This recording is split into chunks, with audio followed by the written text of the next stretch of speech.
여러분들 모두에게 하나님의 은혜와 평강과 복이 가득 넘쳐나기를 축복합니다. 오늘은 어버이 주일로 또 교회 학교에서는 어린이 주일로 지키는데 70만으로 70 이상 되신 어르신들 들어오실 때 선물을 받으셨을 텐데 혹시 받지 못하신 분들은 나가실 때 내 선물 내놔 이래서 받아가시면 되겠습니다. 그리고 5월 달에는 가정을 더욱더 살리는 의미에서 성령 기도회를 금요 부흥회로 4주 동안 연속할 것입니다. 여러분들이 저녁 집회에 꼭 나오셔서 은혜 받으시고 여러분들의 가정을 더욱더 살려가시기를 부탁합니다.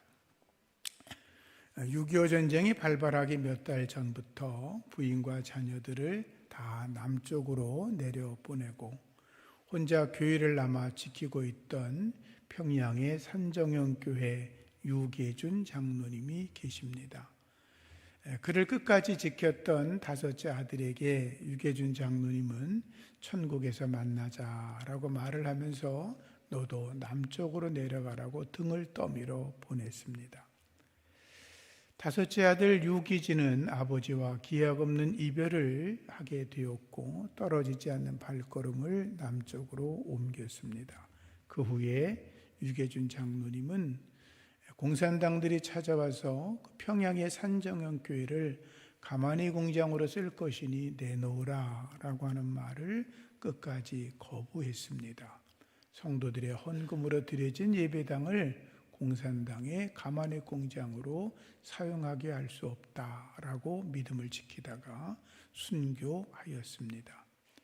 당시의 재판 과정을 지켜보면서 그 모든 문서를 기록했던 서기가 나중에 남쪽으로 내려와서 유기진 장로님을 만났다 그럽니다. 그러면서 이렇게 간증을 합니다. 당시 아버님 유기진 장로님의 신앙에 감명을 받았습니다.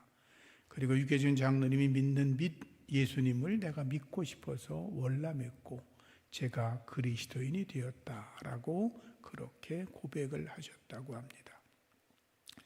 유계준 장로님의 가정은 죽음을 무릅쓰고 믿음을 지킨 일사가고 순교의 신앙이었습니다.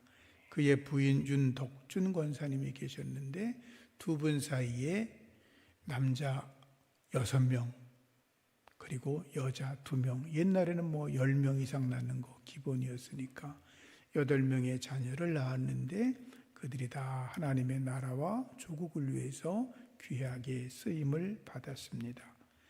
6명 모두가 의사가 됐고 그 중에는 국립의료원 원장을 지내시기도 했고 또 하나들은 서울대 총장을 지내기도 했고 또 대학의 교수로 일을 하고 장기려 박사와 함께 낮은 자를 위해서 헌신을 하고 미국에 가신 분은 북미 기독 의료 선교회를 창립하기도 했다고 그럽니다. 유계준 장로님은 대동강변에서 무역을 하던 상인이었습니다. 마포 사무엘 그 선교사를 만나서 복음을 전해드릴 때는 처음에는 미풍양속을 해치는 못된 놈이라고 욕을 하고 다녔는데 후에 예수님을 영접한 이후에 자신의 삶을 온전히 하나님께 드려 예배하였습니다.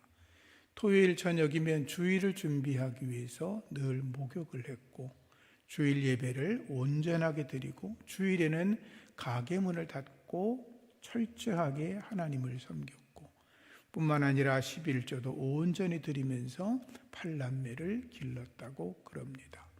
자녀들에게 한 번도 매를 든 적은 없고 하나님이 주신 몸 그리고 이 몸이 어차피 썩어질 건데 아끼지 말고 하나님을 위해서 충성되고 부지런히 생활하라고 가르쳤다고 그럽니다. 그리고 일제시대 때는 아이들을 이제 유학을 3명을 보냈는데 그들에게 호랑이를 잡으려면 호랑이 굴에 들어가야 된다라고 가르쳤고 큰딸이 도쿄 제국대학의 부속병원에서 근무하고 박사로 일하고 있을 때 어차피 너는 조선을 위해서 한국을 위해 일할 사람이니 일본에 있지 말고 곧 귀국하라고 이야기했다고 그럽니다. 자녀들은 늘 하나님의 말씀 안에 살아갔고 하나님과 이웃을 위해 살아갔고 서울대 총장으로 지냈던 분은 당시에 30억 원을 서울대를 위해서 기부했고, 또 다섯째 아들은 장기래 박사와 함께 낮은 자를 섬기며 평생을 살아갔다고 그럽니다. 8남매 모두가 6명은 장로, 2명은 권사가 되어서 하나님을 섬겼던 믿음의 명문 가문을 이루었던 정말로 복 있는, 정말로 부러움의 대상이 되는 그런 귀한 가정이었습니다. 여러분들과 여러분의 후손 중에도 이러한 믿음의 명문 가문이 세워지는 거룩한 은혜가 있어지기를 축복합니다. 성경에 나타난 믿음의 명문 가문이 여러 사람을 이야기할 수 있지만 단연코 아브라함을 들 수밖에 없습니다. 오늘도 아브라함의 이야기를 여러분께 말씀을 드리려고 합니다. 아브라함은 하나님의 택하심을 받습니다. 여러분도 하나님의 택함을 받았다고 믿으시면 아멘. 그렇습니다. 하나님은 아브라함을 택하신 후에 말씀하십니다. 너는 너의 본토 친척 아비집을 떠나 가라. 그리고 내가 지시할 땅으로 가라고 말씀하십니다. 내가 지시한 어떤 땅이 아니라 내가 앞으로 너에게 지시할 땅으로 가라고 하는 것입니다. 미래에 대한 불확실성 속에서 하나님이 지시할 땅이라는 말을 듣고 아브라함은 순종합니다. 고향이었던 갈대아 우르를 떠나 한 번도 가보지 않은 곳으로 발걸음을 옮깁니다. 처음으로 그가 지시할 땅으로 간 곳은 하란이었습니다. 갈대아 우르에서 하란까지는 500여 킬로가 됩니다. 후에 하란에서 약속의 땅 가나안으로 내려가는데 그 거리는 1000킬로 정도가 됩니다. 알지 못하는 땅으로 가는 것이었지만 때로는 이것이 맞는 선택을 한 것인지 모르겠다는 의구심도 들었지만 이제 내가 잘못된 길을 온지도 몰라 고향으로 돌아갈까? 그런 갈등도 그에게 있었지만 아브라함은 모든 것을 떨쳐버리고 오직 하나님만을 의지하면서 하나님이 지시할 땅으로 걸어가기 시작했습니다.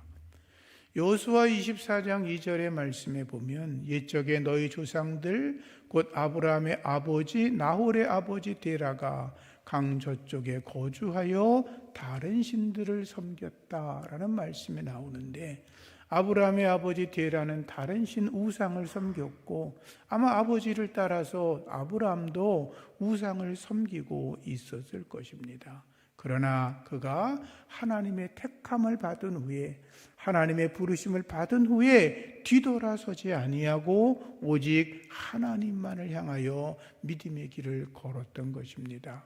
여러분들도 택함 받으셨으니 오직 하나님만을 바라보고 앞으로 전진해 가시기를 주님의 이름으로 부탁을 드립니다. 아브라함은 하나님께 제사를 거룩하게 드립니다. 하나님은 아브라함의 제사를 받으십니다. 기뻐하십니다. 그리고 복을 내리십니다. 하나님이 아브라함에게 말씀하십니다. 너는 나의 친구야, 나의 벗이야 라고 말씀하십니다. 네가 무슨 일을 하든지 내가 너와 함께 할 거라고 말씀을 하십니다. 그래서 하나님께서는 아브라함에게 어떤 것도 숨기지 아니하시고 당신이 하실 일을 다 말씀하십니다. 소돔과 고모라 성을 멸망시킬 때 하나님께서 말씀해 주셨고 또 아브라함의 조카 롯을 위해 기도했을 때 하나님은 아브라함의 기도를 기억하시고 그를 살려주셨습니다. 하나님은 아브라함에게 말씀하십니다. 나는 너의 방패다. 너의 지극히 큰 상급이라고 말씀하시면서 아브라함의 모든 삶을 주관하여 주셨습니다. 하나님의 손에 여러분들도 붙들림 받기를 축복합니다. 하나님의 택함 받은 사람으로 하나님 말씀을 철저하게 순종하면서 주의 뜻을 이루고 주님과 동행하고 교제하면서 하나님이 여러분들에게 너는 나의 친구다, 나의 벗이다 이런 음성을 들을 수 있기를 축복합니다. 아브라함은 자녀의 복을 받습니다. 아시는 것처럼 아브라함과 사라는 자녀를 낳을 수 없는 몸이었습니다. 태의 문이 닫혀버렸습니다. 하나님이 허락하지 않으니 자식을 낳을 수 없었습니다. 아브라함이 기도합니다. 하나님, 저에게 이렇게 많은 세상의 복을 주신 거 감사합니다. 그런데 제 상속자는 제가 자식이 없으니 내 몸종 엘리에셀이 될 겁니다 라고 기도합니다. 그러자 하나님 말씀하지요. 너의 집에서 길리운 자, 그 몸종 엘리에셀이 아니라 내 몸에서 날 자가 너의 후사가 될 거다. 그리고 말씀하십니다. 하늘을 우러러 무뼈를 실 수 있나 보라. 내 자손들도 이와 같이 많아질 거라고 말씀을 하십니다. 후에 아브라함은 자기의 몸종 여자 종이었던 하갈에게서 이스마엘을 얻습니다. 아브라함은 생각했을 겁니다. 이제 아들을 낳았으니 이스마엘이 나의 상속자가 될 거다라고 생각을 했겠죠. 그러나 하나님께서는 15년 뒤에 본처인 사라에게서 이삭을 낳게 하십니다. 인간적 욕심으로 낳았던 이스마엘을 하나님은 상속자가 아니다라고 말씀하시고, 하나님의 뜻을 따라 태어난 이삭을 하나님께서 너의 후사가 될 거라고 말씀을 하셨습니다. 여러분 꼭 기억하시기 바랍니다. 인간적으로 생각해서 자기의 욕심과 욕망을 따라 어떤 일을 결정하는 것이 그 당시에는 금방 그것이 잘 되는 것 같지만, 시간이 지나면 그 결과는 결국 다 실패와 망가지는 일이 될 수밖에 없다라고 하는 것입니다. 아브라함이 인간적인 생각으로 몸종 하갈에서 이스마엘을 낳습니다. 자기의 상속자가 될 거라고 생각을 했습니다. 그러나 하나님은 노라고 말씀하십니다. 이삭이 너의 후손이라고 말씀하죠. 이스마엘의 후손인 중동과 북아프리카 아랍 국가들과 그리고 이삭의 후손인 이스라엘과는 지금도 늘 전쟁을 하고 대립관계에 있지 않습니까? 종교적으로는 한쪽은 유대교를, 한쪽은 이슬람교를 믿으면서 서로 대립하며 싸우고 있지 않습니까? 기억하십시오. 욕심이 잉태한 즉 죄를 낳고, 죄가 장성한 즉 사망을 낳는 것입니다. 인간의 욕심이 아니라 하나님의 뜻을 따라 살아가시기를 축복합니다. 하나님은 아브라함이 100세가 되었을 때 이삭을 주셨습니다. 이삭은 야곱과 에서를 낳습니다. 그리고 야곱은 12아들을 낳습니다. 12아들은 이스라엘의 12지파를 이룹니다. 아브라함은 하나님 말씀대로 열국의 아비가 되고, 사라는 열국의 어미가 되었습니다. 말씀하신 대로 이루어지는 것입니다. 다시 말씀드립니다. 인간의 욕망이 아니라 하나님의 손에 붙들림 받는 여러분들이시기를 소망합니다. 하나님께서는 아브라함에게 건강의 복도 주셨습니다. 아브라함은 장수하다가 평안히 조상에게 돌아가 장사될 것이라고 하나님이 약속하셨고, 아브라함은 175세 향년을 누리다가 이 땅을 떠나 천국에 올라갔습니다. 우리가 사는 지금을 100세 시대라고 그럽니다. 노인학을 연구하시는 분들은, 지금 연세가 드신 분들은 자기 나이에 0.7을 곱하면 우리 어르신들 세대의 나이와 비슷하다고 그러십니다. 그러니까 80 되신 분들은 우리 어른들이 사실 때 56세 정도밖에 안 됐으니까 나는 아직 젊어, 그러고 살아가시면 되겠습니다. 나가다가 받은 선물 놓고 가셔도 괜찮습니다. 나는 젊은데 뭐 이러십니다. 일반적으로 세계적으로 99세 이상 사시는 분들이 10만 명 중에 1명이라 그럽니다. 그런데 99세를 사시는데 건강한 몸으로 사시는 분들은 100만 명 중에 1명 정도라 그럽니다. 여러분들은 그렇게 살아가시기를 축복합니다. 9988234 그렇게 사시면서 주 안에서 늘 행복하게 건강하게 장수하시기를 축복합니다.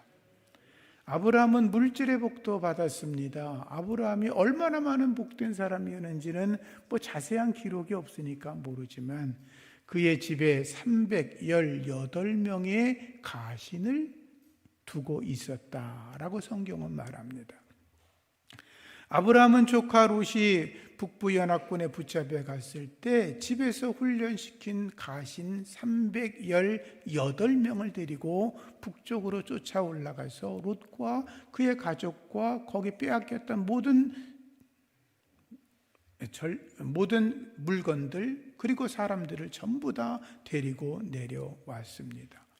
가신이 318명이라고 하면 다른 일꾼들까지 합하면 좋기 1000명은 넘지 않았을까요? 그들이 거느리고 있는 식솔들은 더 많지 않았을까요? 그러니까 하나님은 아브라함에게 최소 수백 명, 수천 명을 거느리는 아주 한 지역의 족장과도 같은 대단한 부를 누리고 있었던 하나님의 사람이었습니다.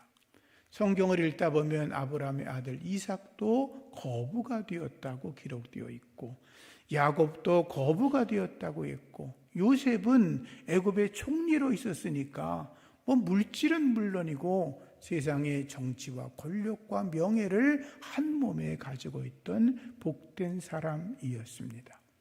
여러분들의 아들이, 손자가, 증손자가 대대로 이어가면서 세상에서도 복을 받고 하나님의 넘치는 축복을 받는다면 그 얼마나 좋겠습니까?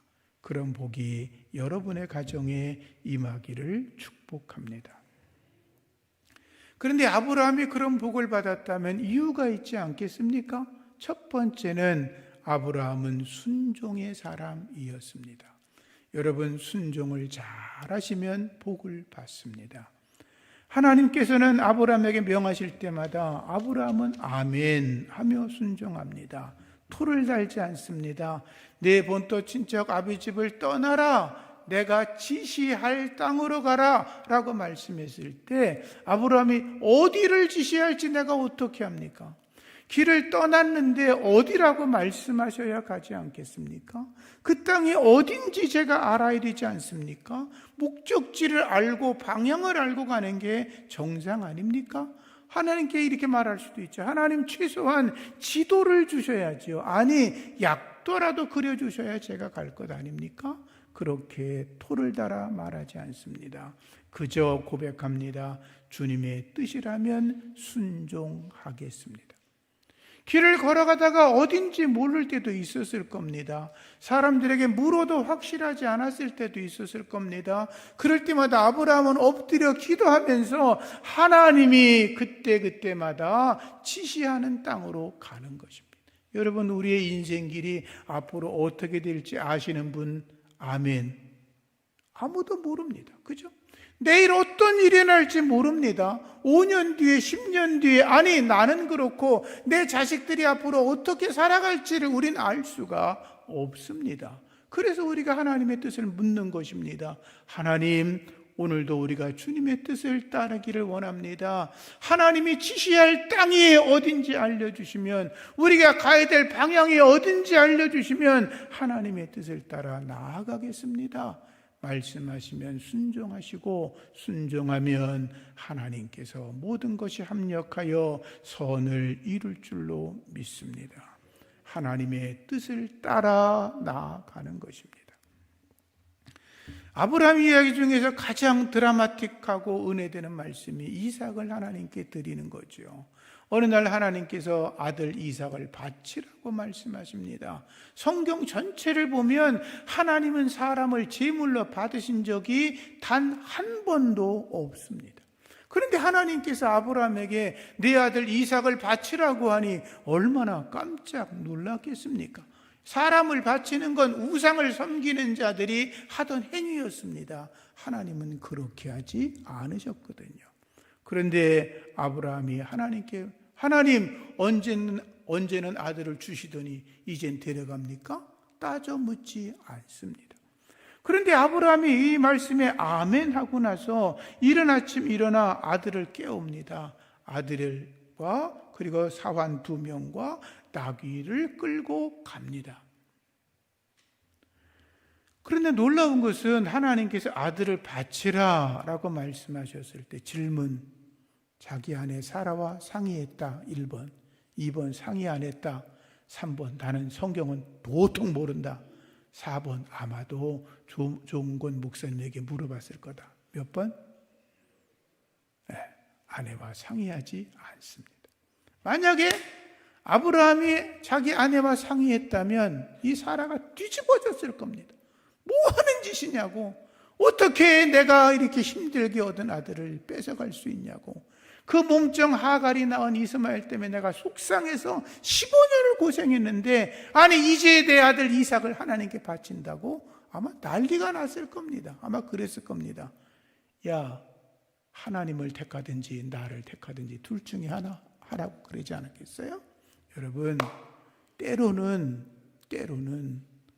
아무하고도 상의하지 않고 스스로 결단해야만 되는 일이 있을 때가 있습니다. 그때 여러분, 사람에게 묻지 말고 하나님의 뜻을 따라 결단할 수 있기를 축복합니다. 아브라함이 그랬습니다. 사흘길을 걸어 모리아산에 올라갑니다. 아브라함은 지체하지 않습니다. 단을 쌓습니다. 나무를 벌려놓습니다. 아들을 묶고 제단 위에 올려놓습니다. 그리고 칼로 내리칩니다. 이제 급한 건 아브라함이 아니라 하나님이셨습니다. 하나님이 깜짝 놀랍니다. 급하게 말합니다. 천사를 통해서 아브라함아, 아브라함아, 내 칼을 걷어들여라. 내 아들에게 칼을 내리치지 말라고 말씀하십니다. 내 아들 독자라도 내게 아끼지 않고 드렸으니 내가 이제야 정말로 내가 하나님을 온전히 경외하는 줄 알았다라고 말씀하십니다. 아들이라도 하나님께 드릴 수 있는 것이 아브라함의 믿음이었고, 하나님은 아들을 받지 아니하시고 예비하신 어린 양을 드려 제물로 받으며 아브라함에게 복을 내리십니다. 내가 너에게 큰 복을 주겠다. 내 씨가 크게 번성하게 되겠다. 내 대적의 문을 열게 될 거라고 복을 내려 주시죠. 히브리서의 말씀에 보면 6장 14절에 내가 반드시 너에게 복주고 복주며 너를 번성케 하고 번성케 하리라 라고 복을 내리셨는데, 아브라함이 오래 참아 그 복을 받았다라고 기록되어 있습니다. 하나님의 복을 다 받으시기를 주의 이름으로 축복합니다. 순종하는 것, 복 받는 비결입니다. 두 번째, 아브라함은 자기 자녀들에게 믿음을 유산으로 남겼습니다. 앞서 말했지만 아브라함은 거부였습니다. 자식들에게 물질도 물려줬겠죠? 다 줬겠죠? 아낌없이 주었겠죠? 그러나 그는 아들들에게 더 중요한 믿음을 물려주었습니다. 아브라함은 아들을 바치는 입장이었지만 아들은 하나님께 제물로 드려지는 입장이었습니다. 서로 입장이 조금 달랐습니다. 아마 이삭이 제물로 드려질 때에는 20대 전후였을 겁니다. 아버지 나이가 120세니까 아버지가 자기를 붙잡고 포승줄로 묶으려고 했을 때 아버지 뭐 하는 짓이냐고 밀치면서 도망가면 그만이었습니다. 아버지와 싸웠다면 아들이 질 리가 없지요. 20대 아이가 120세 넘는 아버지랑 뭐 부딪혀봐야 아들이 이길 게 틀림없지 않습니까? 그런데 중요한 것은 아버지가 하는 일에 대해서 저항하지 않습니다. 아버지가 하나님께 순종한 것처럼 아들은 아버지에게 순종합니다. 아버지가 자기를 결박하는 동안 저항하지 않습니다. 자기를 제단 위에 올려놓을 때 저항하지 않습니다. 칼로 내리치려고 하는데도 눈 깜짝하지 않고 그대로 순종합니다. 그런데 그는 기적을 봅니다. 하나님의 사자가 나타나 준비한 어린 양을 드리라는 그 음성을 듣습니다. 하나님을 보게 되는 것입니다. 하나님의 거룩한 뜻을 발견하는 것입니다. 내가 죽어야 되는데 자기 대신에 어린 양이 준비된 하나님의 섭리를 보게 됩니다. 아들이 물었었거든요. 아버지, 여기 나무도 있고요. 이것저것 준비가 다 되어 있는데요. 그런데 번제할 어린 양이 없는데요? 물어봤었거든요. 그때 아버지가 그랬거든요. 하나님께서 친히 준비하실 것이다. 그때 이삭은 깨달았습니다. 아, 그렇구나. 하나님께 순종하면 내가 내 머리로 상황이 판단이 되지 않아도, 이해가 되지 않아도 하나님이 명하신 대로 하면, 끝에 가면 하나님께서 당신의 섭리대로 이끌어 가신다는 것을 알게 되었던 것입니다. 믿음으로 살아가시기를 축복합니다. 믿음은 하나님을 기쁘시게 하는 것입니다. 믿음이 없이는 하나님을 기쁘시게 할 수 없다. 히브리서 11장 말씀 아닙니까? 믿음이 없다면 하나님은 우리에게 아무것도 허락하지 아니하실 것입니다. 믿음으로 하나님을 기쁘시게 하면 하나님께서 우리의 마음속에 소원을 이루어 주시는 줄로 믿으시고, 여러분이 믿음의 사람이 되고 여러분의 자녀들에게 믿음을 유산으로 물려주는 거룩한 은혜가 있어지기를 소망합니다. 세 번째, 아브라함은 하나님께 드리기에 힘썼습니다. 아브라함이 북부 연합군에게 붙잡혀간 롯을 구출해 올 때 그 많은 사람들과 그리고 많은 재물을 다 찾아옵니다. 그것만이 아니라 그들에게 뺏은 전리품도 가지고 옵니다. 그런데 그때 아브라함은 자기가 얻은 전리품의 10의 1조를 살레망 멜기세덱에게 드립니다. 성경을 보면 멜기세덱은 대제사장 예수 그리스도를 상징하는 인물로 묘사가 됩니다. 아브라함은 자기가 다 갖고 내 거라고 그렇게 고집할 수도 있습니다. 왜? 자기가 수고하고 땀 흘려 애를 썼으니까요. 자기 군사 318명이 목숨을 걸고 뺏은 것이니까 내 거라고 해도 그 말입니다. 그러나 아브라함은 그 모든 일들을 따라서 하나님의 은혜라고 생각을 했습니다.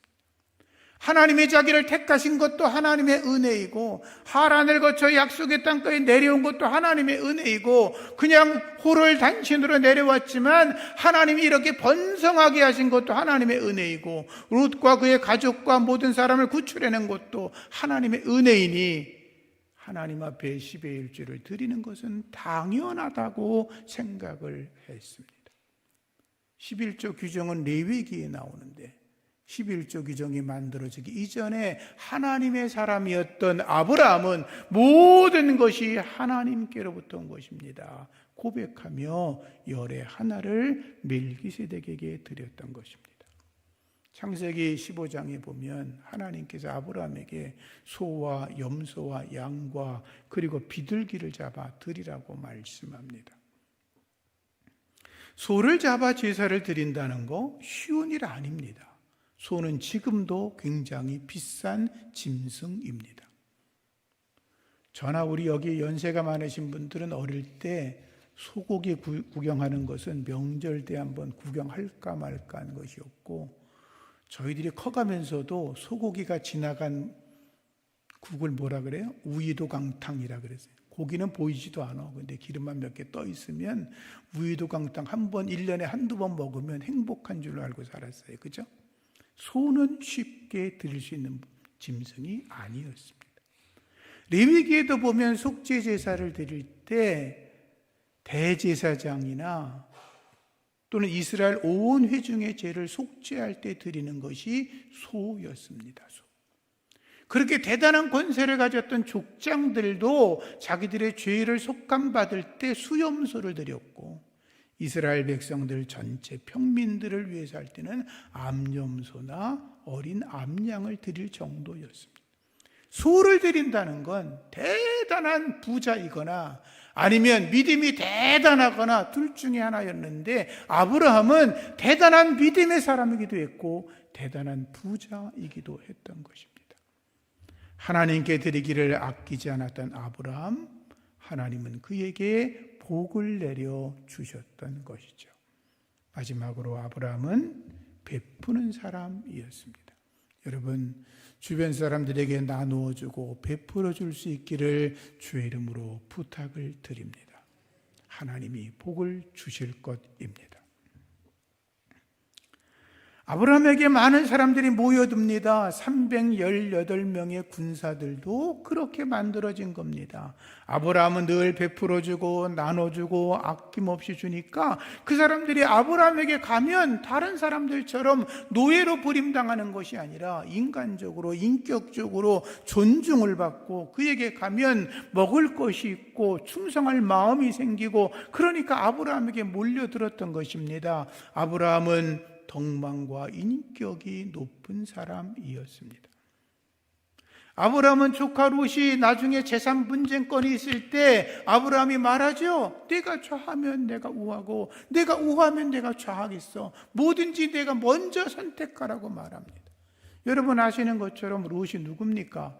아브라함이 자기 형 데라가 자기 형이 죽고 그 아들 남은 그 조카를 피덩어리 같은 어린아이를 데리고 와서 그 약속의 땅에 데리고 와서 먹여 살리고 재산이 불리게 만들고 부자가 되게 만들지 않았습니까?